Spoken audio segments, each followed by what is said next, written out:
বিশ্ববিখ্যাত সাহাবী হযরতে আবু ওবাইদা বিন জাররাহ জিদ্দের ময়দানে গিয়েছে। আবু ওবাইদা নবীর সাহাবী, তিনার বাপ জাররাহ ইনি হচ্ছেন কাফির, তিনি কাফিরের পক্ষে এসেছেন। আবু ওবাইদা বিন জাররাহ নবী পাকের পক্ষে গিয়েছেন। লড়াই চলতে আছেন। হযরতে আবু ওবাইদা দেখছেন তার বাপ জাররাহ বড় বড় সাহাবীকে শহীদ করে দেয়। তো হযরতে আবু ওবাইদা নবীর কাছে আসলেন, ইয়া রাসূলুল্লাহ, ইয়া হাবিবাল্লাহ, আমার বাপ জাররাহ কয়েকশো জন ব্যক্তি মিলে তার সাথে তলোয়ার চালিয়ে লড়াই করতে পারবে না, সে বহুত বড় যোদ্ধা ব্যক্তি, তার সাথে যদি মোকাবেলা করতে পারি তো আমি পারবো। আমি তলোয়ার চালাতে শিখেছি, আমার বাপের কাছ শিখেছি, যুদ্ধ করতে শিখেছি, বাবার কাছ শিখেছি, আমি আমার বাপের মোকাবেলা করতে পারবো। আপনি অনুমতি দেন, আমার বাপের সাথে মোকাবেলা করব। আমার নবী বলছেন, না, তোমার বাপের সামনে যেও না, যদি বাপের সামনে যাও তো মুনাফিকরা গুজব ছড়াবে কি যে বাপ বাটাতে মারামারি করা এই ইসলাম ধর্ম ঠিক নয়, বদনাম করবে। হযরতে আবু ওবাইদাকে নবী পাক নিষেধ করে দিলেন। যুদ্ধের ময়দানে লড়াই করতে করতে দেখছেন তার বাপের সামনে যেই সাহাবী আছে হত্যা করে দেয়। তো হযরতে আবু ওবাইদা বিন জাররাহ সহ্য না করতে পেরে বাপের সামনে গিয়ে এমন করে একটা তলোয়ারের ওর করলেন, বাপকে মেরে দিলেন, জমিনে পড়ে গেল, বাপ মরে গেল। বাপকে হত্যা করার পর হযরতে আবু ওবাইদা বিন জাররাহ রাদিয়াল্লাহু তাআলা আনহু নবী পাক সাহিবে লাওলাক সাল্লাল্লাহু আলাইহি সাল্লামের নিকটে এসেছেন, পাগড়ি খুলে গলাতে ঝুলিয়ে। হুজুর, আপনি নিষেধ করেছিলেন, আমি যদি না যেতাম আমার বাপ সাহাবীদেরকে শহীদ করে দিত, তাই আমি বাপের মোকাবেলাতে গিয়ে তাকে হত্যা করেছি। হুজুর, আপনি নারাজ তো হয়ে যাননি? সাহাবায়ে কেরাম জানতেন নবী যদি নারাজ হয়ে যায় তো খোদা নারাজ হয়ে যায়। সাহাবী বললেন, নবী পাকের চোখে পানি চলে আসলো। আল্লাহর নবী বললেন, সাহাবী, আমি নিষেধ করেছিলাম যাকে ইসলামকে বদনাম না করতে পারে, তুমি আল্লাহ রাসূলের মহব্বতে বাপকে হত্যা করেছো, তোমার প্রতি আল্লাহও রাজি, আমি নবীও রাজি। হযরতে আবু ওবাইদা যখন এই কথা শুনলেন, পাগড়িকে হাতে নিয়ে এইভাবে ঝুলাতে আরম্ভ করলেন। আল্লাহু আকবার বলতে বলতে আনন্দিত হয়ে যাচ্ছেন। আমার নবী সাহাবীদেরকে বলছেন, সাহাবী, জান্নাতি যদি দেখতে চাও আবু ওবাইদাকে দেখো, সে আল্লাহ রাসূলের মহব্বতে বাপকে হত্যা করেছে, জাহান্নামের আগুন খোদা তার প্রতি হারাম করে দিয়েছে। নারে তাকবীর, নারে তাকবীর, নারে রিসালাত, নারে রিসালাত, দ্বীন-ই ইসলাম, দ্বীন-ই ইসলাম। এই জন্য পৃথিবীর মুসলমান মাত্র আপনাকে এটা বুঝাতে চাই যে রাসূলের বেয়াদব হলে কি হয়ে যাবে। আর দুটি হাদিস শোনাবো এই বিষয়ে, একটু ধ্যান দিয়ে শুনেন। কিতাবটির নাম হচ্ছে আল বিদায়া ওয়ান নিহায়া। ইমাম ইবনে কাসির লিখতেছেন, হযরতে খালিদ বিন ওয়ালিদ রাদিয়াল্লাহু তাআলা আনহু একজন ব্যক্তিকে বলছেন, তুমি যাকাত কেন দাও না? তো সেই ব্যক্তি বলছেন, তোমাদের নবী। কি বললেন? তোমাদের নবী। তো হযরতে খালিদ বিন ওয়ালিদ তলোয়ার বের করে ওর গর্দান মেরে দিলেন, কতল করে দিলেন। যে লোকটাকে কতল করলেন তারও চেহারাতে দাড়ি ছিল, নামাজ পড়তো, রোজা রাখতো, আমাদের মতনই দেখতে মুসলমান ছিল। হত্যা করলেন, চতুর্দিকে খবর চলে গেল খালিদ বিন ওয়ালিদ একটা মুসলমানকে হত্যা করেছে। হযরতে আবু বকর সিদ্দিকের নিকটে চিঠি আসলো, হযরতে খালিদ বিন ওয়ালিদ মুসলমানকে হত্যা করেছে। হযরতে উমর ফারুক রেগে ফায়ার হয়ে আছেন, তিনি বলছেন আবু বকর সিদ্দিককে খালিদ বিন ওয়ালিদকে ডাকা হোক।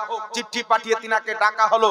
হযরতে উমর ফারুক খালিদ বিন ওয়ালিদের কলার ধরে নিয়েছে, ধরার পরে বলছে, এত ক্ষমতা, মুসলমানকে হত্যা করেছো। হযরতে আবু বকর সিদ্দিক বলছেন, খালিদ বিন ওয়ালিদ, তুমি তাকে কেন মেরেছো?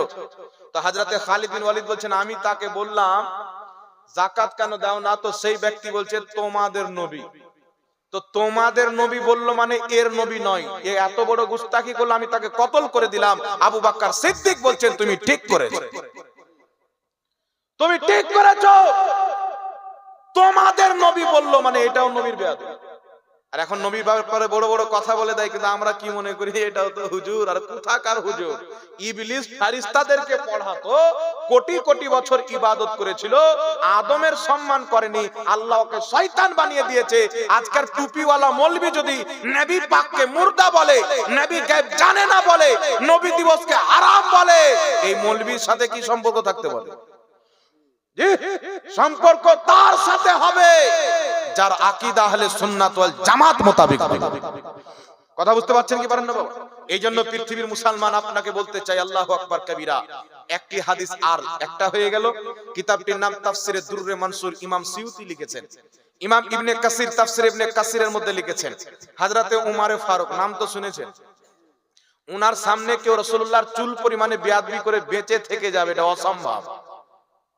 উনার নাম শুনলে থরথর করে সব কাঁপতো। যেই দিন কালমা পড়েছে, প্রকাশ্যে আজান হয়েছে, নামাজের জামাত হয়ে যায়, কোন বেটা আছে? এর আগে তো মুসলমানেরা ভয়ে ভয়ে নামাজ পড়তেনি, কিন্তু হযরত উমর ফারুকের কলমা পড়ার পর সব নির্ভয় হয়ে গেছে। উমর যার দিকে, শক্তিও তার দিকে। সুবহানাল্লাহ বলে।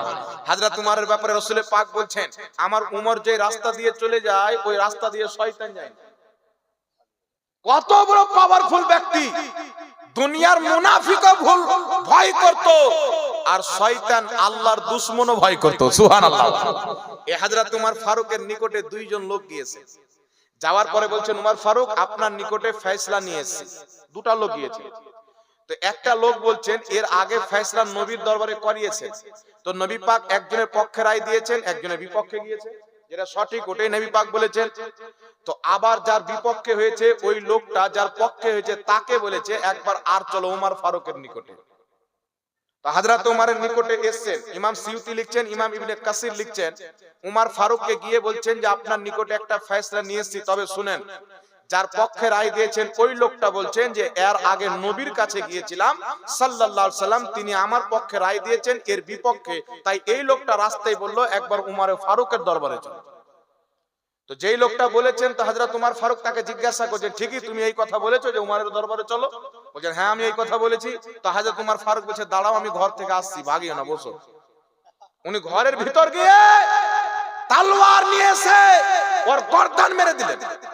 আর যেই ব্যক্তির পক্ষে নবী রায় দিয়েছিলেন, থরথর করে কাঁপতে কাঁপতে দৌড় দিয়ে নবীর দরবারে, হুজুর কোন রকম বেঁচে পালিয়েছি, ওকে তো মেরে দিয়েছে, আমি থাকলে মনে হয় আমাকেও মেরে দিত। চতুর্দিকে খবর হয়ে গেল উমর মুসলমানকে মেরেছেন। যাকে মেরেছেন ওরও তো লম্বা দাড়ি ছিল, টুপি ছিল, পায়জামা ছিল, কুর্তা ছিল, হজ ছিল, যুদ্ধের ময়দানে যেত। উমর ফারুক মেরেছেন, তার আত্মীয় স্বজন নবীর দরবারে কেস নিয়ে গেছেন। কেসটা কি, কেউ যদি কোনো মুসলমানকে হত্যা করে, কোরআন বলছে তাকেও হত্যা করে, এটাই হচ্ছে বদলা। তো নবীর দরবারে গেছেন, উমরকে হত্যা করতে হবে, চতুর্দিকে হাঙ্গামা। আল্লাহর নবী সাল্লাল্লাহু আলাইহি সাল্লাম বলছেন উমর মুসলমানকে হত্যা করেছেন, এটা কি করে হতে পারে? তো ফয়সালা রাসূল পাক শোনাবেন, তার আগে আল্লাহ জিবরিলকে পাঠাচ্ছেন, জিবরিল যাও আমার নবীকে খবর দিয়ে দাও উমরের ফয়সালাকে আল্লাহ পাক কবুল করে নিয়েছেন। উমর যেই ফয়সালা, সুবহানাল্লাহ, ওই ফয়সালা আল্লাহর পক্ষ থেকে উমরের অন্তরে ভরে দেওয়া হয়েছে।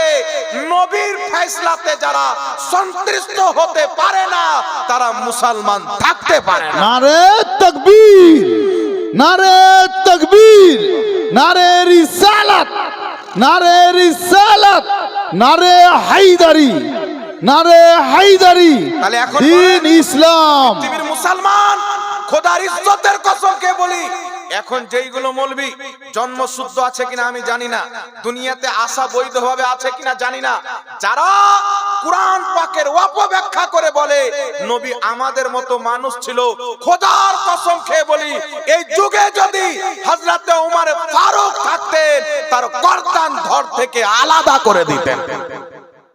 যারা বলে নবী আমাদের মতন মানুষ ছিল, ওর গর্দান মেরে দিতেন। কোন অ্যাঙ্গেল থেকে আমাদের মতন বলছেন বাবা?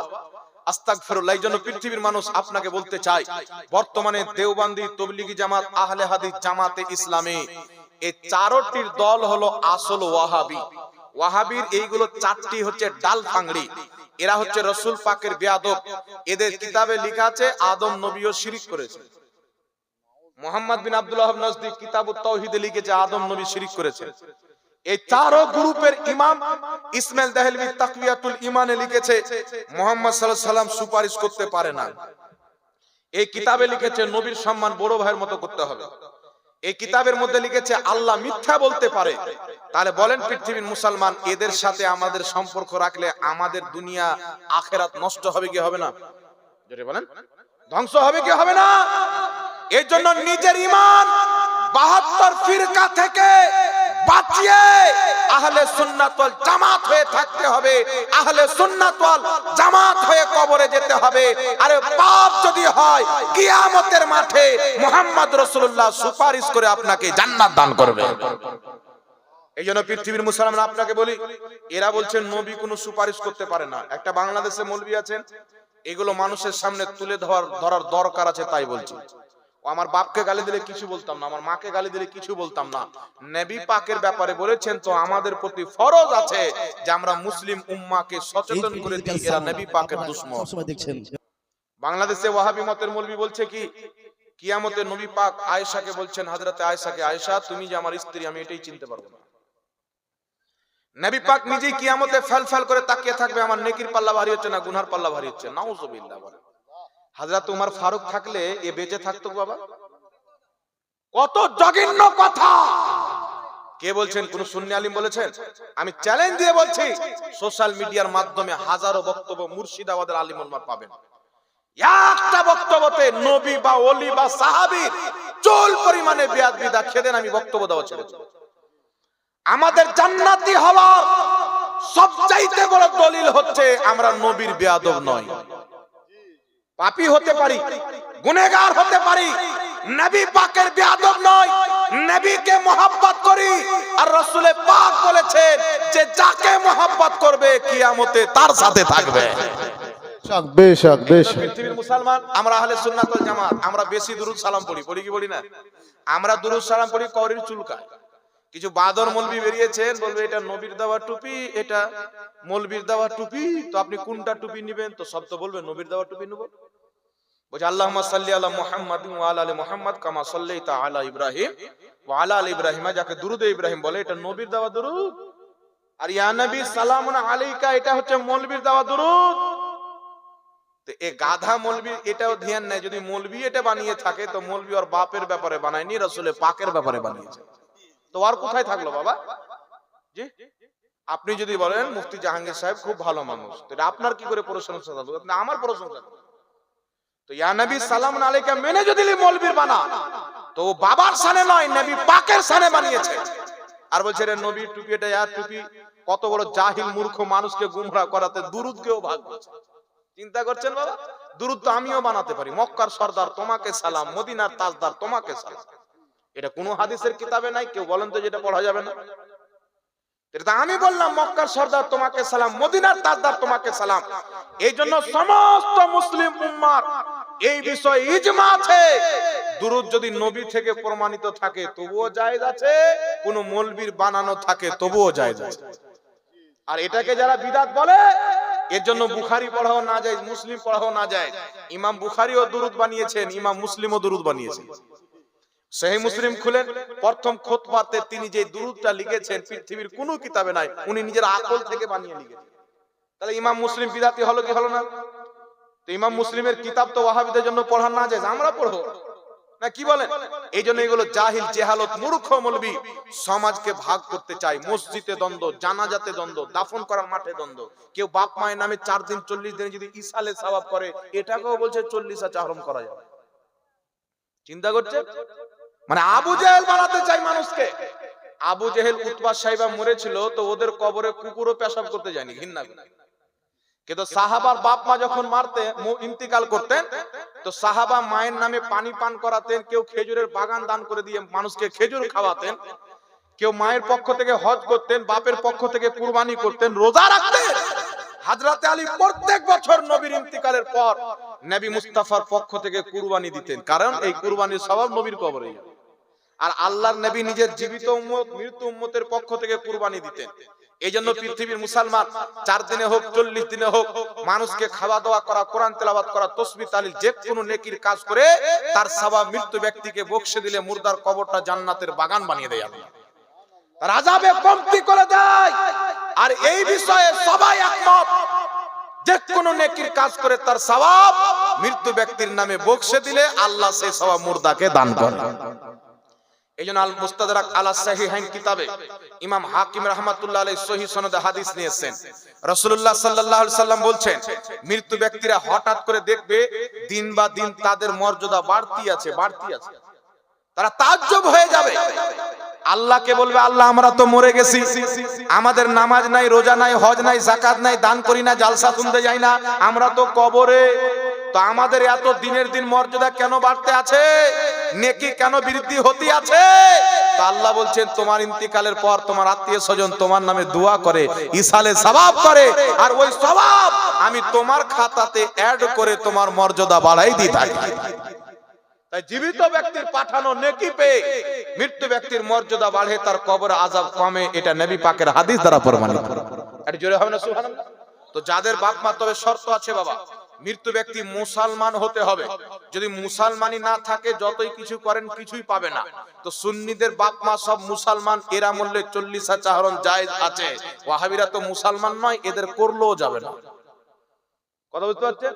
আপনাদের গ্রামের কোন লোক যদি বলে আমি মসজিদে 10 লাখ টাকা দান করলাম আবু জেহেলের নাম, তা আবু জেহেলের কবরে নেকি যাবে? কথা বলেন। আর যদি বলে আবু বকর সিদ্দিক রাদিয়াল্লাহু তাআলা আনহুর নামে 10 টাকা দান করলাম, জি জি এই নেকি আল্লাহ পাক আবু বকর সিদ্দিক রাদিয়াল্লাহু তাআলা আনহুর কবরে হাজির করে দিবেন। তো বুঝা গেল 40 চাহরম বছরে পিতামাতার ইসালের সওয়াবের জন্য মানুষকে খাওয়া দাওয়া করা, কোরআন পড়া, তাসবিহ তাহলিল, দোয়া খায়ের করা, দান সাদকা করা তাদেরই কাজে লাগবে যাদের পিতাও মুসলমান হবে, মাতাও মুসলমান। আর যাদের বেঈমান হয়ে মরে গেছে দুনিয়াতে, নবী পাককে মাটি আমার মতন মানুষ এটা জানতেন না, এটা জানতেন না, আল্লাহ রাসূলের বেয়াদবি করে ওয়াহাবি হয়ে মরেছে, এর নামে করলেও কোনো কাজে লাগবে না। ঠ্যাঙ্গা কাজে তো আমাদের দিবে বাবা, তাই তো আমরা করছি। কথা বুঝতে হচ্ছে? মৌলভী সাহেব বলবে বাপ মারা গেছে, আর 4 দিন পর ভাড়া করে হুজুর এসে দোয়া করার জন্য। এ ভাড়া করে হুজুর এসে কোরআন পড়া না যায়, দোয়া করা না যায়, বলে কি বল না বাবা? যেই মৌলভী বলছে ও বেটা যে জালসাতে বলছে, ওকে ওখানকার কমিটি আবার ভাড়া করে নিয়ে এসেছে। বুঝতে পারছেন? যে জালসাতে মোল্লা বক্তব্য দিচ্ছে, ও বেটা আবার ভাড়াতে এসেছে বিষয়ে টাকা নিয়ে।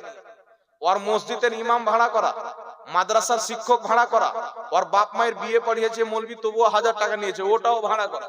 জানাজা পড়াচ্ছে তো ভাড়া করা মৌলভী।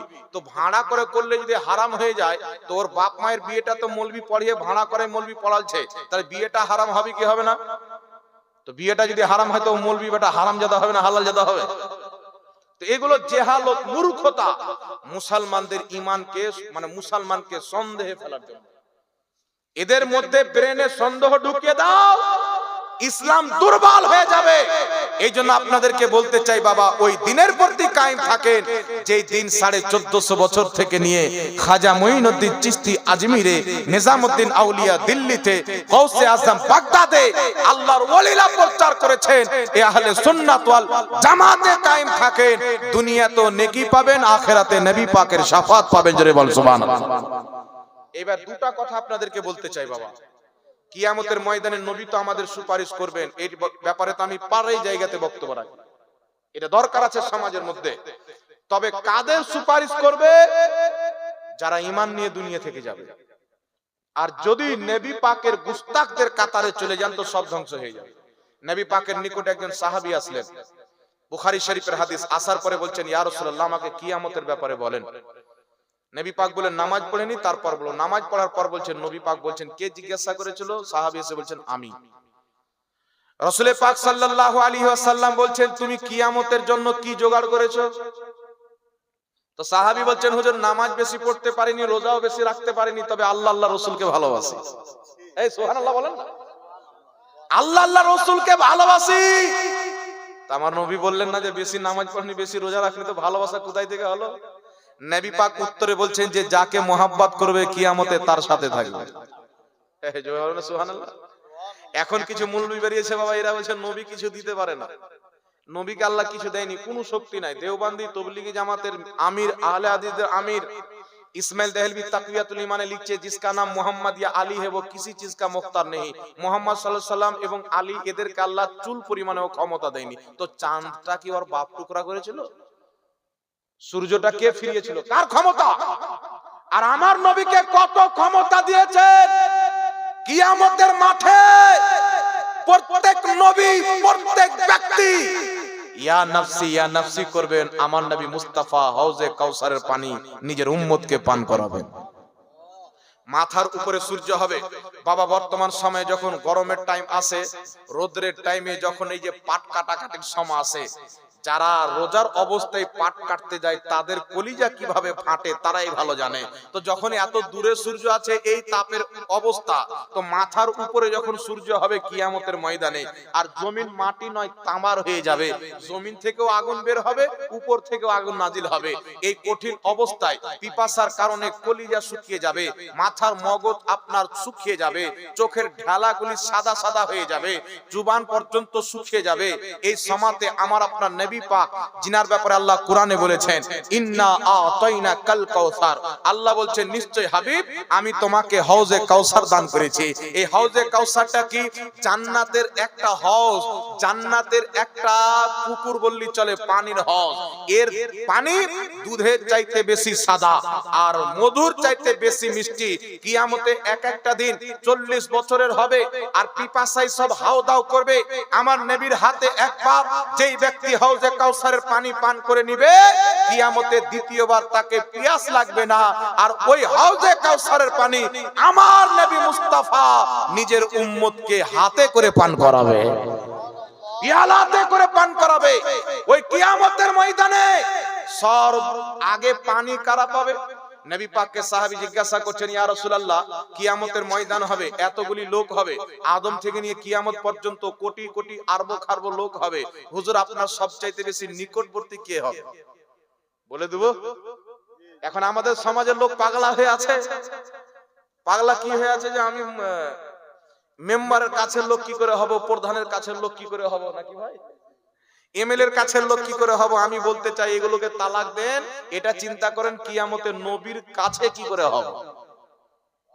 যদি নবী মুস্তাফার কাছে হন তো কিয়ামতের ভয়ঙ্কর সময়, পৃথিবীতে কিয়ামতের কোটি কোটি অংশ করে এক অংশ ভয়ও আল্লাহ দুনিয়াতে পাঠায়নি। এত ভয়, এত ডর, এত ভয়ানক সময় হবে নবীগণ পর্যন্ত নাফসি নাফসি করবেন। আল্লাহু আকবার। এই কঠিন সময়তে পৃথিবীর মুসলমান আমার আলা হযরত বলছেন ওढ़कर जब वो नूरी चादर आएंगे सारे महशर का नक्शा बदल जाएगा। আমার নবী যখন নুরানি চাদর গায়ে দিয়ে হাসরে আসবে, নবীর চেহারাতে সুন্নিদের যেমনই চোখ পড়বে, কষ্ট ভুলে যাবে, দুঃখ ভুলে যাবে, নবীর দিক থেকে চোখই হটবে না, চোখ এদিক ওদিক হবে না। আচ্ছা বলেন তো বাবা, রাসূল পাককে যদি সামনে পান তো খাবারও তো ভুলে যাবেন, খেতে হবে টাইম ভুলে যাবেন, সময় ভুলে যাবেন। আল্লাহ চেহারাই এত দিয়েছেন যে চেহারা দেখলে খিদা ভুক সব মিটে যায়। জোরে বল সুবহানাল্লাহ। হযরতে আবু হুরায়রা 24 ঘন্টা আমার নবীর দরবারে থাকতেন। তো রাসূল পাক বলছেন আবু হুরায়রা মিডিলে গ্যাপ দাও, মহব্বত বাড়বে। বলছেন হুজুর চেষ্টা করি কিন্তু আপনাকে না দেখলে থাকতে পারি না। এত সুন্দর চেহারা। জিদ্দের ময়দানে নবী পাক আছেন, সাহাবায়ে কেরাম খিদার অবস্থায়, খিদা লেগেছেন বলে আসছেন খাবার খেতে, নবী পাকের নূরানি চেহারা দেখে ঘুরে চলে যাচ্ছে, কিছু বলতে পারছেন না যে হুজুর খাবার খাবো, আবার লড়াই করছেন। মানে নবীর চেহারা দেখে তাদের শক্তি বেড়ে যাচ্ছে। ওই কিয়ামতে রাসূলুল্লাহ যখন চেহারা দেখবেন তখন কি হবে বাবা? দুনিয়াতে যারা দেখেছেন তারা তো জান্নাতি। তিরমিজিতে একটি হাদিস এসেছে, রাসূল পাক বলছেন যেই ব্যক্তি আমাকে দেখলো, আমাকে দেখনে ওয়ালাকে দেখলো, তাদেরকে জাহান্নামের আগুন স্পর্শ করতে পারবে না। যে নবীকে দেখেছেন আর নবীকে দেখনে ওয়ালাকে দেখেছেন তাদেরকে জাহান্নামের আগুন টাচ করতে পারবে না। তাহলে নবী পাককে দেখা পাওয়ার দেখেন। আর এখন কিছু মুন্সি বলছে নবী আমাদের মতন মানুষ ছিল, ওর চেহারা দেখলে উল্টি হয়ে যায়, আর নবীর চেহারা দেখলে জাহান্নামের আগুন হারাম হয়ে যাবে। আবার কিছু পাগলা মুলবি আছে, আবু জেহেলও তো দেখেছিল, তো আবু জেহেল তোর চোখে দেখেছিল, আবু বকর সিদ্দিকের চোখে যারা দেখবে তাদের প্রতি জাহান্নামের আগুন হারাম হয়ে যাবে। ইমানের চোখে যারা নবী পাককে দেখবে তাদের প্রতি জাহান্নাম হারাম, আর ইমানের চোখে যারা নবীকে দেখনেওয়ালা অর্থাৎ সাহাবীকে দেখবে তাদের প্রতিও জাহান্নামের আগুন হারাম।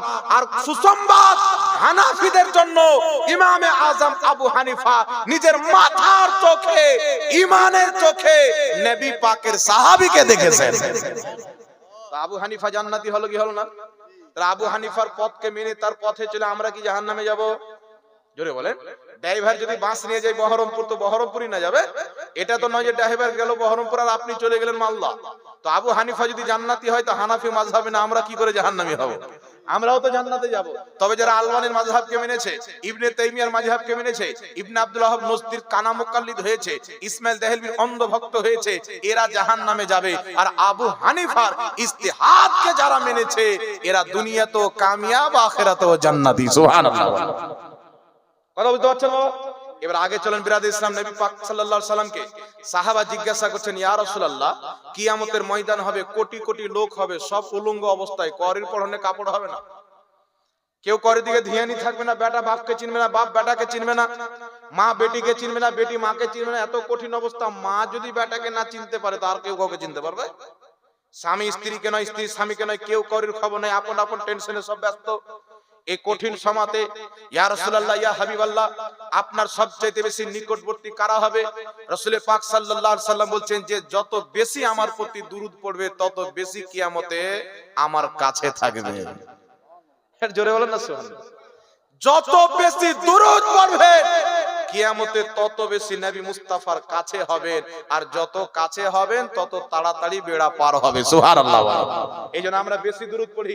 ইমাম যাইনুল আবেদিন রাদিয়াল্লাহু তাআলা আনহু, ইমামে হুসেনের ছেলে, উনাকে জিজ্ঞাসা করা হলো, হুজুর আহলে সুন্নাত ওয়াল জামাতের আলামত কি হবে?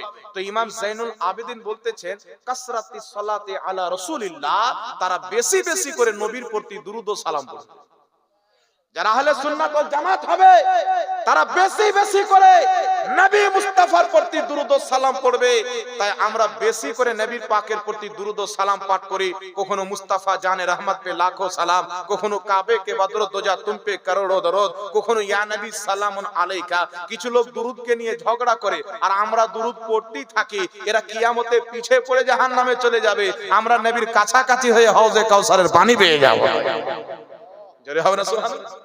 এবার আগে চলেন, পৃথিবীর মুসলমান, এই কিয়ামতের কঠিন অবস্থা। দুনিয়াতে কোন ব্যক্তির প্রতি যখন মুসিবত আসে, ধরেন আপনার ছেলের নামে কলকাতা হাইকোর্টে কোন ব্যক্তি কেস করলো, তো আপনি যদি সেই কেসটাকে থেকে বাঁচতে চান তাহলে আপনাকে একটা উকিল ধরতে হবে, নাকি? উকিল লাগবে কি লাগবে না? আর যদি দৌলতাবাদ থানায় আপনার বেটাকে নিয়ে চলে যান তাহলে গ্রামের মেম্বারের কাছে দৌড়বেন, কাউকে তো লাগবে যার পৌঁছ ততদূর পর্যন্ত হবে। তো কিয়ামতের মাঠে আমরা আপনারা সবাই চিন্তা করব, এই কিয়ামতের মাঠে আল্লাহ পাকের সামনে কেউ কথা বলবে, এই হিম্মত তো করি দেখতে পাচ্ছি না। আর আল্লাহ জাব্বার হয়ে থাকবেন, কাহার হয়ে। তো আল্লাহ যখন জাব্বারিয়াতের দরজা খুলে দেয় তখন কি করে জানেন? আসমান থেকে পাথর নাজিল করে, জমিন হিলিয়ে দেয়, জালজালা করে দেয়, বড় বড় বিল্ডিং কে তহস নহস করে দেয়। আর কিয়ামতে আল্লাহ জাব্বার হয়ে থাকবেন, তার জাব্বারিয়াতকে দেখে বড় বড় আল্লাহ ওয়ালারা পর্যন্ত থরথর করে কাঁপবে। সুবহানাল্লাহ বলতে হবে। তাহলে আমার আপনার কি অবস্থা হবে বাবা? জি, যারা তাকওয়া পরহেজগার মুত্তাকি তারাও আল্লাহকে ভয় করে, তাহলে আমার আপনার কি হবে? ওই কিয়ামতের মাঠে আল্লাহু আকবার মুসলমানরা মিটিং করবেন যে এই তো অবস্থা, আজকে কি করা যায়, চলো আমাদের দ্বারাই তো হবে না, নবীদের দরবারে যাই। আল্লাহর সৃষ্টিতে সবচাইতে সম্মানিত ব্যক্তি হচ্ছে নবীগণ। এই সব মুসলমান আলোচনা করে কোথায় যাবেন? নবী পাক সাল্লাল্লাহু আলাইহি ওয়াসাল্লামের দরবারে যাওয়ার পূর্বে প্রথম আদম নবীর দরবারে যাবেন। ইয়া আদম আলাইহিস সালাম, আপনি মানব জাতির আদি পিতা, আপনাকে আল্লাহ প্রথম দুনিয়াতে নবী হিসেবে পাঠিয়েছেন, আপনি আমাদের সুপারিশ করেন। আদম নবী বলবেন, ইযহাবু ইলা গায়রি, অন্য করে কাছে যাও। আজকে আমি তো ব্যস্ত আছি, অন্য করে কাছে যাও। প্রত্যেক নবী বলবেন ইযহাবু ইলা গায়রি। ঈসা আলাইহিস সালাম বলবেন, কোথায় দৌড়াদৌড়ি করছো, কেউ কাজ করবে না, যাও মুহাম্মদ রাসূলুল্লাহ দরবারে। আজ তোমাদের বেড়া যদি পার করতে পারে, তোমাদেরকে কেউ জান্নাত নিয়ে যেতে পারে, তো মুহাম্মদ রাসূলুল্লাহ পারবে।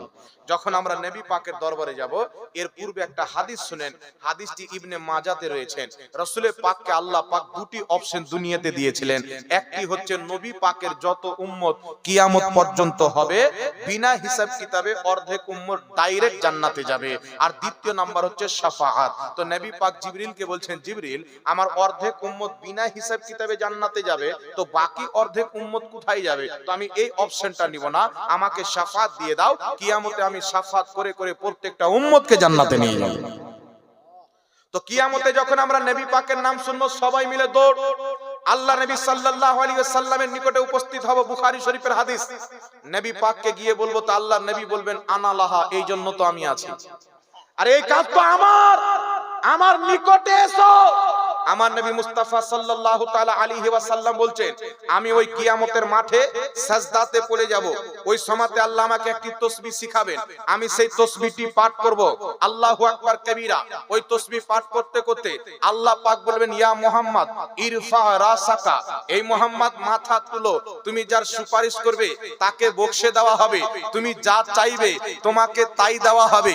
পৃথিবীর মুসলমান, ওই কিয়ামতের ময়দানে প্রত্যেক নবী, প্রত্যেক ওলি সারা পৃথিবীর মানুষ আল্লাহকে রাজি করতে ব্যস্ত, আর আমার আল্লাহ মুস্তাফাকে রাজি করবেন, নবীকে রাজি করবেন। মুহাম্মদ মাথা তুলো, তুমি যা চাইবে তোমাকে তাই দেওয়া হবে। এই জন্য আলা হযরত বলছেন খোদা কি রাজা চাহতে হে দো আলম, খোদা চাহতা হে রাজায়ে মুহাম্মদ। সারা পৃথিবী চাই খোদাকে রাজি করব, খোদা চাই আমার হাবিব মুস্তাফাকে রাজি করব।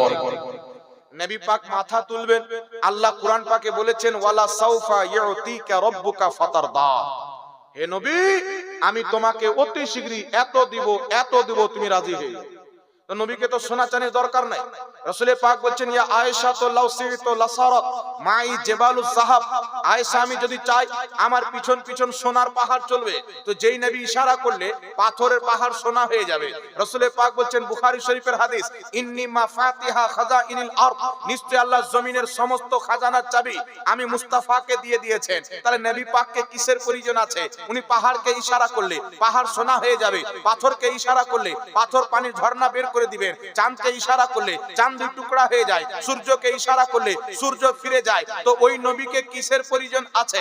নবীকে আল্লাহ রাজি করবেন। তো নবী পাক বলছেন আমি তখন রাজি হয়ে যাব যখন আমার প্রত্যেকটা উম্মত জান্নাতে চলে যাবে, আমার উম্মত জান্নাতে চলে যাবে, আমি রাজি। দুনিয়াতেই নবী মুস্তাফা মদিনার পাহাড় অলি গলিতে, মক্কার গারে হিরাতে, কাবা ঘরের মধ্যে আমার নবী মুস্তাফা শুধু উম্মতের জন্য কান্না করেছেন। আর আপনারা এটা জানেন আজ পর্যন্ত আমার নবী নিজের রওজাতে উম্মতের জন্য কান্না করে। এটা সুন্নিদের আবেগের কথা নয়, এটা সহিহ হাদিস দ্বারা প্রমাণিত। ইমাম হাইসামি মাজমুউজ যাওয়াইদে লিখেছেন রাসূল পাক বলছেন ইন্নী হায়াতি খায়রুল লাকুম ওয়া ওয়াফাতি খায়রুল লাকুম, নবী পাক বলছেন আমার জীবিত থাকা আমার ইন্তিকাল করা দুটোই তোমাদের জন্য উপকার। আল্লাহর হাবিব বলছে কারণ তোমাদের আমলগুলি আল্লাহ আমার নিকটে পেশ করবে।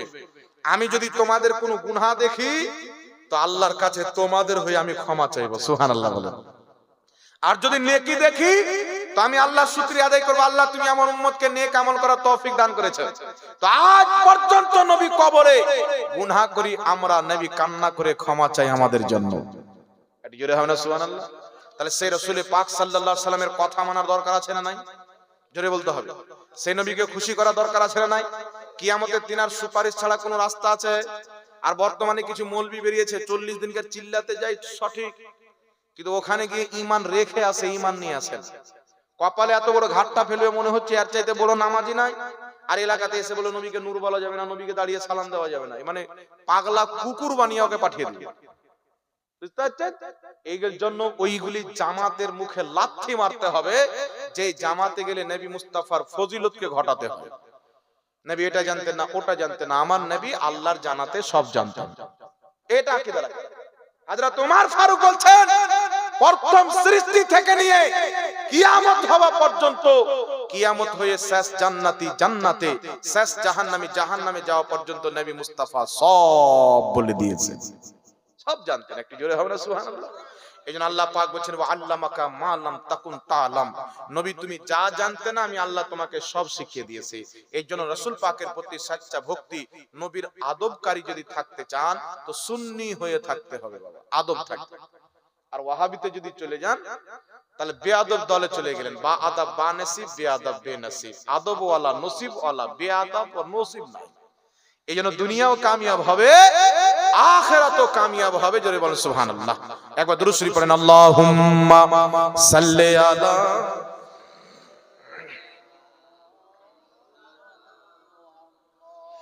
ওয়া আলা আলি সাইয়্যিদিনা সাল্লাল্লাহু আলাইহি সাল্লাম। আর বেশি কষ্ট দেব না বাবা, মাত্র 10 মিনিট না ছেড়ে দেব। 10টা মিনিট আপনাদেরকে কিছু মাসলা বলবো দিয়ে আমি বক্তব্য ছেড়ে দেব। গুরুত্বপূর্ণ মাসলা, 10টা মিনিট কষ্ট না ছেড়ে দেবো, বলেন বলবো? 10 মিনিট আপনারা সহ্য করেন। শুনেন বাবা, এখন আপনারা ঈমান আকীদার কথা শুনলেন, জালসা দেওয়ার কি দরকার আছে শুনলেন। এই জন্য আপনাদেরকে একটা হাদিস শোনাই নবী পাকের। রাসূল পাক আলাইহিস সালাম বলছেন যদি কোনো গ্রামে বা কোনো জায়গাতে খারাপ কাজ হয়, যেমন দেখবেন মুহররমুল হারামে কিছু এলাকাতে হারাম কাজ হয়, ঢোল খেলা, লাঠি খেলা হয় কি হয় না?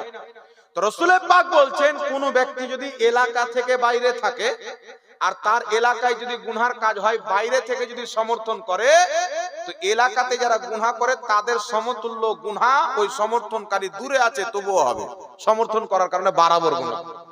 আর এলাকাতে গুনাহ হচ্ছে কেউ যদি এলাকাতে থাকে, বাধা দেওয়ার চেষ্টা করছে, পারে না, ঘৃণা করছে, তাহলে তার কোনো গুনাহ হবে না। কথা বুঝতে পারছেন কি পারেন না? এই জন্য নেকির কাজ হলে সমর্থন করতে হবে, এটা মুসলমানদের কর্তব্য, মুসলমানদের আলামত। আল্লাহ কোরআনে বলছেন তোমরা তাকওয়া এবং পরহেজগারির কাজে এক অপরকে সহযোগিতা করো। তো জালসার কাজটা তাকওয়ার কাজ না গুনহার কাজ? কথা বলে। আজকে রাত্রি আপনারা কে কোথায় থাকতেন আল্লাহ পাক জানেন। কেউ চায়ের দোকানে, কেউ বাড়িতে, কেউ ঘুমিয়ে কেটে যেত। এখানে আল্লাহ রসুলের গুণগান শুনলেন, কত ঈমান তাজাও হয়ে গেল। নেকি যে কত পাবেন তো আল্লাহই জানে। আল্লাহ যদি চায় আজকে রাতের বদলাতেই বকশে দিতে পারে। হাদিসে এসেছেন কেউ যখন জমিনে আল্লাহ রসুলের জিকির করে, তো ফারিস্তারা আল্লাহকে গিয়ে বলে, আল্লাহ জমিনে গিয়েছিলাম অমুক গ্রামে অমুক জায়গাতে, অমুকের বেটা অমুক খানদানের লোক বসে তোমার জিকির আজকার শুনছিল, তোমার নবীর আলোচনা শুনছিল। আল্লাহ বলছেন জিবরিল ফারিস্তা তোমরা সাক্ষী হয়ে যাও, আমি তাদের গুনাহগুলিকে মাফ করে তাদের মাগফিরাত করে দিলাম। নাসাই শরীফের মধ্যে হাদিস, সাহাবায়ে কেরাম গোল হয়ে বসে আলোচনা করছেন, দ্বীনি আলোচনা। আল্লাহ নবী হুজরা থেকে বের হলেন, বের হওয়ার পরে বলছেন, সাহাবা কি জন্য এখানে বসে আছো? তো সাহাবায়ে কেরাম বলছেন, ইয়া রাসূলুল্লাহ, ইয়া হাবিবাল্লাহ, আমরা এখানে বসে আল্লাহর প্রশংসা করতেছি, আল্লাহকে ডাকতেছি, আর আপনাকে পাঠিয়ে আমাদেরকে যে আল্লাহ হেদায়েত দান করেছেন তাই আল্লাহ শুকরিয়া আদায় করছি, মানে জালসার মাহফিল করছি। রাসূল পাক সাল্লাল্লাহু আলাইহি সাল্লাম বলছেন, তোমরা আল্লাহর কসম খেয়ে বলতে পারবে যে এই জন্যই বসে আছো, দ্বিতীয় কোনো কারণ নাই? তো সাহাবায়ে কেরাম বলছেন, আল্লাহর কসম এই জন্য বসে আছি, এটাই কারণ, দ্বিতীয় কোনো কারণ নাই। রাসূল পাক সাল্লাল্লাহু আলাইহি সাল্লাম বলছেন, আমি এই জন্য কসম খেতে বলিনি যে আমি জানি না, আমি জানি, তবে তোমাদের জন্য আল্লাহ পাক একটা নিয়ামত দিয়ে পাঠিয়েছেন, ইনআম দিয়ে পাঠিয়েছেন। এক্ষুনি জিবরিল এসেছিলেন, জিবরিল এসে বলছেন, আল্লাহ রাসূল সাল্লাল্লাহু আলাইহি সাল্লাম, আপনার যে সাহাবীরা একত্রিত হয়ে আল্লাহর এবং আপনার প্রশংসা করতেছেন, ধর্মের আলোচনা করতেছেন, আল্লাহ পাক ফেরেশতাকে নিয়ে তাদের ব্যাপারে অহংকার করতেছেন। দেখো আমার বান্দা আমার আলোচনা সভাতে বসেছে, তারা আল্লাহকে স্মরণ করে, আল্লাহ ফেরেশতাদেরকে নিয়ে তাকে স্মরণ করে। এইজন্য আল্লাহ বলেছেন, তুমি আমার জিকির করো, আমি তোমার জিকির করব। তুমি আমাকে স্মরণ করো, আমি তোমাকে স্মরণ করব। এইজন্য পৃথিবীর মুসলমান আজকের এই পবিত্র সভা, ওই সভা যে সভাগুলি সাহাবায়ে কেরাম করতেন, সুতরাং এই পবিত্র জালসার কেউ বিরোধিতা করে পাপের তোপ নিজের গলাতে ঝুলে নাকি?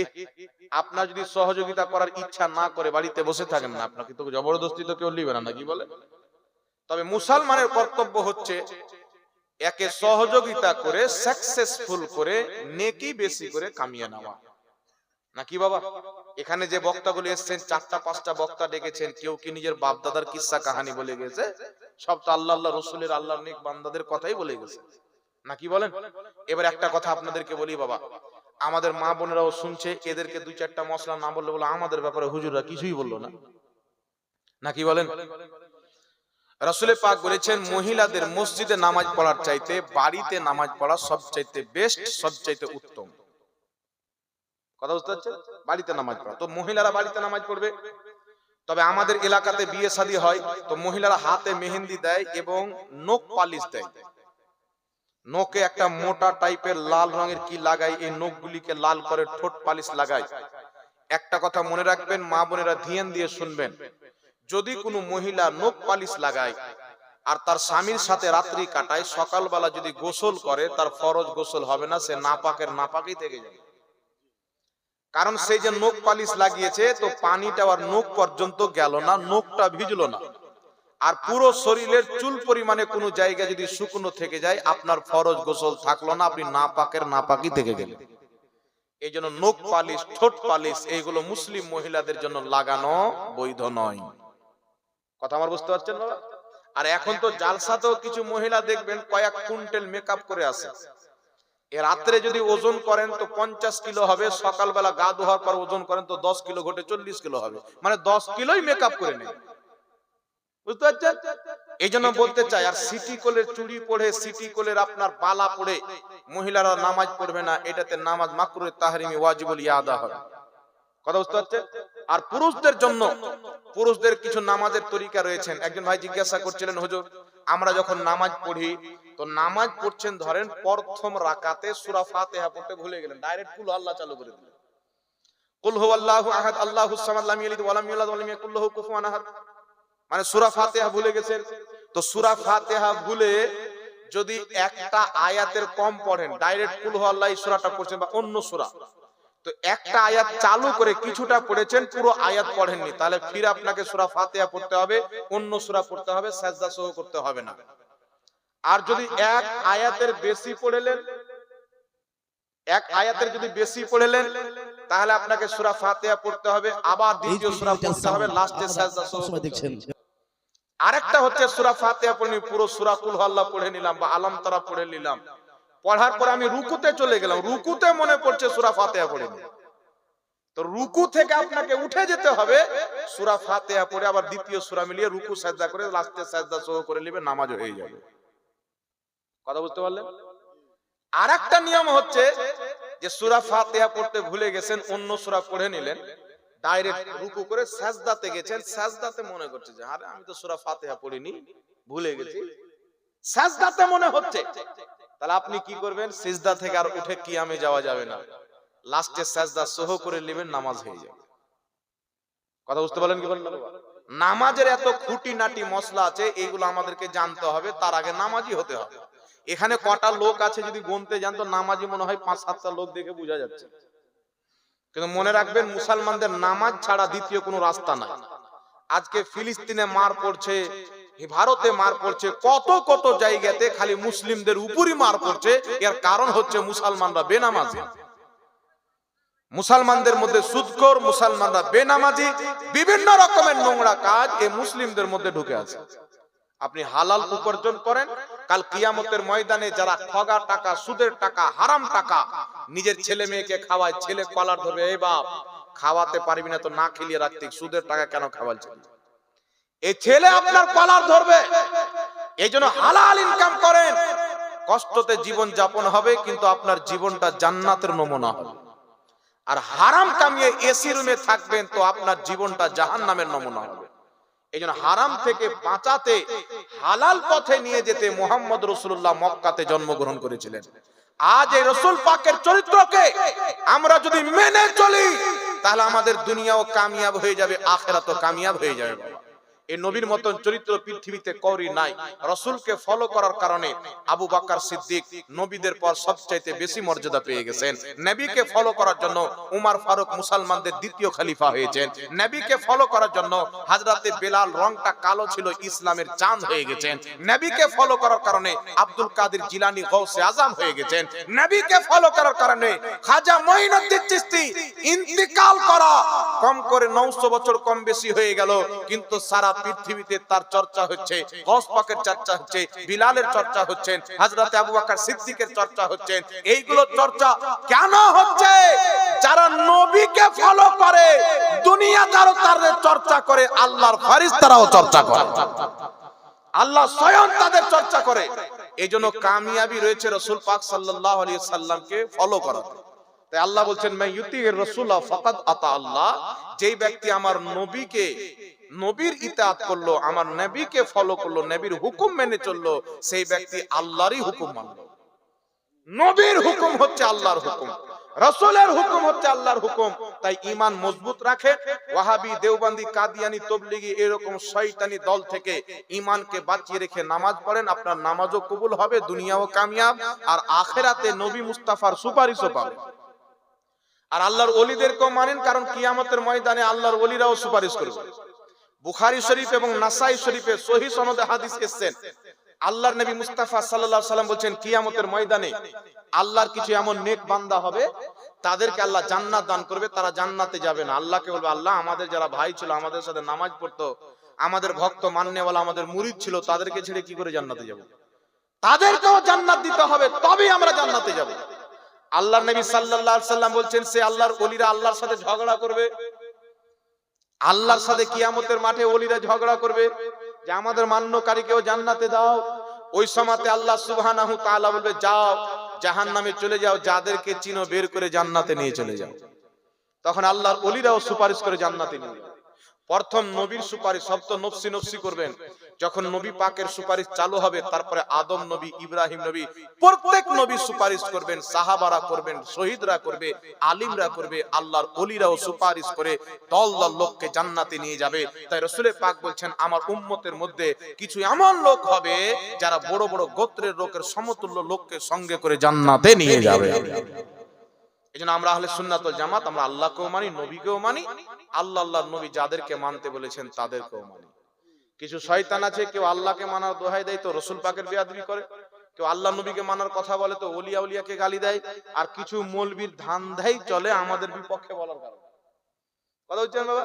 আবার মার্কেটে কিছু আঙ্গারেজদের দালাল এসে, এদেরকে যত বেশি টাকা দিবে আর শরীয়তকে তত বেশি কাটবে। কেউ চিলি আছে, বেশি ডলার চলে আসলে 20 রাকাত তারাবি কেটে 8 রাকাত, আর একটু টাকা চলে আসলে তারাবি পড়লেও হবে, না পড়লেও হবে। আর একটু টাকা চলে আসলে 3 রাকাতের ভেতর কেটে 1 রাকাত, আর একটু যদি টাকা পেয়ে নাই তো বলে মুসলমান হলো হবে, না হলো হবে। তো এইগুলো ইহুদি খ্রিস্টানদের দালাল থেকে বেঁচে থাকবেন। তারাবির নামাজ যেটা সাহাবীর যুগ থেকে ধারাবাহিক ভাবে চলে আসছেন, ওটা হচ্ছে 20 রাকাত। 8 রাকাত তারাবির পক্ষে কোন মায়ের লাল একটা সহিহ হাদিস দেখাতে পারে না, 5 লক্ষ টাকা পুরস্কার। একটা সহিহ হাদিস 8 রাকাতের পক্ষে কেউ দেখাতে পারবে না। বুখারীতে বলে না যে নবী পাকের ব্যাপারে জিজ্ঞাসা করা হলো আয়েশা, মুহাম্মদ সাল্লাল্লাহু আলাইহি সাল্লামের নামাজের ব্যাপারে বলেন, তিনি বলছেন রমজানের বাইরে নবী 11 রাকাতের বেশি পড়তেন না। তো রমজানের বাইরে তারাবি হয়, কথা বলেন। এটা জিজ্ঞাসা করা হয়েছিল তাহাজ্জুদের নামাজের ব্যাপারে, জবাব তাহাজ্জুদের নামাজ দিয়েছেন। উনি 12 মাস তাহাজ্জুদ পড়তেন 11 রাকাত, 8 রাকাত তাহাজ্জুদ আর 3 রাকাত বেতর। কখনো কখনো 12 রাকাত পড়তেন। সহিহ মুসলিমে হাদিস আছে নবী পাকের তাহাজ্জুদ কোনদিন যদি ছুটে যেতেন তো উনি সকালবেলা 12 রাকাত কাজা আদায় করতেন, কারণ তাহাজ্জুদের নামাজও তিনার প্রতি ফরজ ছিল। এইজন্য কোন হাদিসে এসেছেন 12 রাকাত পড়তে 13 রাকাত পড়তেন, কোন হাদিসে আছে 11 রাকাত, কোন হাদিসে আছে 17 রাকাত, কোন হাদিসে আছে 15 রাকাত। এইজন্য ইমাম ইবনে হাজার আসকালানী ফাথুল বারী বুখারী শরীফের ব্যাখ্যার কিতাবে লিখেছেন নাসাবা বা'যুহুম ইল্লাল ইসতিরাব, এই হাদিসটার মধ্যে ইসতিরাব রয়েছে এবং এই হাদিসটা হচ্ছে তাহাজ্জুদের হাদিস। তাহাজ্জুদ 12 মাস চলে, তারাবি শুধু 1 মাস রমজানে চলে। তাই নবী মুস্তাফা 20 রাকাত এই 8 রাকাত তারাবি পড়েছেন, এই মর্মে কোন কিতাবে সহিহ হাদিস নেই, সাহাবা থেকেও নাই। যেটা মুয়াত্তা ইমামে মালিকের হাদিস বলে, এটা ওই ভুল করে 8 রাকাত বলেছেন, পরে উনি স্বীকার করেছেন যে 20 রাকাতেরই উমর হুকুম করেছিলেন। কথা বুঝতে হচ্ছে। কিন্তু ওয়াহাবিদের ওরা চক্রান্ত করে, তাকিয়ে থাকে কোনটা বিষয় তুললে মুসলমানের মধ্যে একটা ঝামেলা তৈরি হবে, কোনটা বিষয় তুললে। এতদিন পর্যন্ত যুগ যুগ থেকে মুসলমান ক রাকাত তারাবি পড়েছেন বাবা? যারা 8 রাকাত পড়ছে ওর বাপ দাদা ওর 14 গোষ্ঠী 20 রাকাত তারাবি পড়েছে। পৃথিবীর কোন মসজিদে আজ থেকে 20 বছর পূর্বে চলে যান 8 রাকাত তারাবি হতো না। আপনাদের এলাকাতে হতো কি কোথাও? কিন্তু এখন এই তো শয়তান বেরিয়েছেন, যে হাদিস কোন মুহাদ্দিস গ্রহণ করেনি ওই হাদিস দিয়ে 8 রাকাত চালু করবে। তো যে হাদিস মুহাদ্দিসরা গ্রহণ করেনি তুই গ্রহণ করনেওয়ালা কে? কিন্তু বাংলা পড়নেওয়ালা জলঙ্গিতে একটা বিমল দাসের বেটা বেরিয়েছে, দেখছেন? ওর সামনে বুখারী খুলে দেন তো প্যান্টে পেশাব তো করবার কিরনি সুদ্ধা বেরিয়ে যাবে। ওর বাপও মাদ্রাসা দেখেনি, মূর্তি পূজা করে এসবে জন্ম দিয়েছে। আর ওই বেটা বলছে এখন বড় বড় মৌলবীকে বাংলাদেশ গিয়ে চ্যালেঞ্জ করছে। তো এই ধরনের জাহিল রাসূল পাক বলেছেন, আমি দেখছি তোমাদের প্রতি এমন ফিতনা নাজিল হবে যেমন বৃষ্টি নাজিল হয়। সাহাবী বলছেন হুজুর আমরা বাঁচবো কি করে? রাসূল পাক বলছেন সবচাইতে বড় জামাতকে ধরে রাখবে। সারা পৃথিবীতে সবচাইতে বড় জামাত হচ্ছে সুন্নি জামাত, সবচাইতে সংখ্যা বেশি হচ্ছে সুন্নিদের। এইজন্য এই জামাতের প্রতি কায়েম থাকেন, ফিতনা থেকে বেঁচে থাকেন। বেশি কিছু দিক ওদিক জানতে গেলে আপনি পথভ্রষ্ট হবেন। সুন্নি থাকেন, সুন্নি আলেমদের কিতাব পড়েন, তাদের বক্তব্য পড়েন, ঈমানও বাঁচবে, আমলও বাঁচবে, আদব নিয়ে কবরে যাবেন, বেয়াদব হয়ে নয়। আল্লাহ বুঝার তৌফিক দান করুক, সকলে পড়ুন আল্লাহুম্মা আমিন। তো নামাজ পড়তে হবে কি হবে না বাবা? আজকে এত বড় জালসা দিয়ে যদি একটা লোক নামাজি না হয় তাহলে জালসা দিয়ে লাভটা কি হবে? নামাজ পড়তে হবে তো? হাত তোলেন তো, কে কে হাত তুলছেন দেখি। হবে তো ইনশাআল্লাহ। আপনারা তো পড়ছেন বাবা, অনেকেই পড়ছেন না, তাদেরকে আল্লাহ হেদায়েত দান করে বলেন না আল্লাহুম্মা আমিন। নামাজ পড়েন বাবজি, আপনার চেহারা খুব সুন্দর, দাড়ি ছাড়েন, আপনাকে দেখতে খুব ভালো লাগবে। ছাড়বেন তো ইনশাআল্লাহ? বলেন আজ থেকে ইনশাআল্লাহ ছেড়ে দিলাম। নারে তাকবীর, নারে রিসালাহ, উলামায়ে আহলে সুন্নাহ, দ্বীন ইসলাম, আল কোরআনের আলো, মাসলাকে আলা হযরত। মাশাআল্লাহ। আল্লাহ পাক বাবুর হায়াত দারাজ করুক, সকল পড়েন আল্লাহুম্মা আমিন। আজ থেকে দাড়ি কাটবেন না, কাটবেন তো এক মুষ্টি ধরবেন এইভাবে, এর যদি বেশি হয় তাহলে কাটবেন, এটা জায়েজ। এই দেখেন বাবুজির মনে হয় কাটা আছে, ছেলে এক মুষ্টির বেশি কাটা ভালো, গুনাহ নয় বরং ভালো, দাড়িটা সুন্দর হয়ে থাকবে। মদিনা শরীফে একটা লোককে দেখলাম, এই যে ওয়াহাবি মতে, বললাম আমরা আহলে হাদিস, হাদিস মাননেওয়ালা, তো ওর দাড়ি পাঞ্জাবির চাইতে বড়। জি, আমরা আলোচনা করলাম যে যখন হাগতে বসে তার দাড়ি যায় কোথায়। আমার একটা বন্ধু আছে জোকার টাইপের, ও বলছে ওর স্ত্রী ধরে থাকে, ও বাথরুম করে, এত দূর অব্দি দাড়ি। এইরকম দাড়ি ছাড়া না জায়েজ আছে, কথা বুঝতে পারলেন? হ্যাঁ, ইমাম ইবনে সিরিন রাহমাতুল্লাহ, হিন্দুদের পণ্ডিতের মতো ইমাম ইবনে সিরিন রাহমাতুল্লাহ আলাইহি, বিশ্ববিখ্যাত তাবী, আমার জানা মতে কম বেশি শত শত সাহাবীকে দেখেছেন। উনি বলছেন যে এক মুষ্টির বেশি যার যত লম্বা দাড়ি ও অত বড় ব্যাকল। এক মুষ্টির বেশি যার দাড়ি যত লম্বা হবে ওই অত বেশি ব্যাকল হবে, আর নলেজ কম হবে। এই জন্য ওয়াহাবি মৌলবীদের নলেজ কম, দাড়ি বড় তাই। এই জন্য এক মুষ্টির বেশি আমার নবী দাড়ি সাইজ করতেন। বুখারীতে আছেন আব্দুল্লাহ ইবনে উমর থেকে, উনিও দাড়ি কাটতেন। আবু হুরায়রা এক মুষ্টির বেশি দাড়ি কাটতেন, এগুলো সহিহ হাদিসে আছে, বুখারীতেও আছে। এই জন্য এক মুষ্টির বেশি দাড়ি কেটে নেবেন, এইগুলো একটু সাইজ করে দাড়িটাকে সুন্দর চাঙ্গা করে রাখবেন, একটা নূর যেন বুঝায়। আর ভেড়ির চুলের মতন এখান অব্দি বাড়িয়ে নিচ্ছে, লাগে না যে দাড়ি মনে হচ্ছে হাজারিবাগের জঙ্গল ধরে নিয়েছে। হ্যাঁ, গালও আপনি এইভাবে সাইজ করে নেবেন, বুঝতে পারলেন কিনা? দেখবেন লোকজন তো রেখে কাটে, এইভাবে কেটে এগুলো সাইজ করে নিতে পারেন। এই গলাতে যদি হয় এটার নিচে, তাহলে এটাও কাটতে পারেন। এইটুকু হচ্ছে দাড়ি, এই যেখানে হাড্ডিটা আছে এখান থেকে দাড়ি, এই দাড়ি আপনারা রাখবেন। এই দেখেন বাবজি দাড়ি কেটেছেন, এটা কিন্তু দাড়ি নয়। ও বাবজি, বাবজি শুনেন শুনেন, আপনাদের দাড়ি খুব ছোট আছে, এক মুষ্টির বেশি কেউ যদি দাড়ি কেটে নেয় তো ওটার দাড়ির অন্তর্ভুক্ত থাকে না। এই জন্য এক মুষ্টি করবেন বাবজি, ঠিক আছে? তারপরে যেটুকু বাড়বে ওটুকু কাটবেন, আর কাটবেন না, নাহলে গুনাহ হবে। আল্লাহ তৌফিক দান করুক, সকলে পড়েন আল্লাহুম্মা আমিন। সবাই চেহারাতে দাড়ি সাজান, পোশাককে ইসলামিক করেন, নবী পাক সাল্লাল্লাহু আলাইহি সাল্লামকে ফলো করে চলেন, ইনশাআল্লাহ আল্লাহ পাক আমাদের প্রতি রাজি হবে, আল্লাহর গায়বী সাহায্য পাওয়া যাবে, দুনিয়াতেও শান্তিতে থাকবেন, কবরেও শান্তিতে থাকবেন, আখিরাতেও শান্তিতে থাকবেন। আমি আয়াতে কারিমা পাঠ করেছিলাম, ইয়া আইয়ুহাল্লাযীনা আমানু দুখুলু ফিস সিলমে কাফা। আল্লাহ বলছেন, হে ঈমানদার, তোমরা পরিপূর্ণভাবে ইসলামে প্রবেশ করো। শুধু কলমা পড়ে মুসলমান হয়ে গেছো না, দাড়িকেও ইসলামিক বানাও, পোশাককেও ইসলামিক বানাও, চরিত্রকেও ইসলামিক বানাও, পরিপূর্ণভাবে ফ্যামিলিকেও ইসলামিক বানাও। আল্লাহর নবী বলছেন, তোমার ছেলের বয়স যখন 7 বছর হয়ে যাবে সঙ্গে করে মসজিদ নিয়ে যাও, যখন 10 বছর হয়ে যাবে পিটিয়ে মসজিদ, মেরে মসজিদ নিয়ে যাও। নামাজের এত কঠিন মসলা, আর এখন তো আমাদের 60 বছর হয়ে গেছে, আমরা নিজেই যাই না, তাহলে ছেলেবেলেকে কি করে নিয়ে যাব?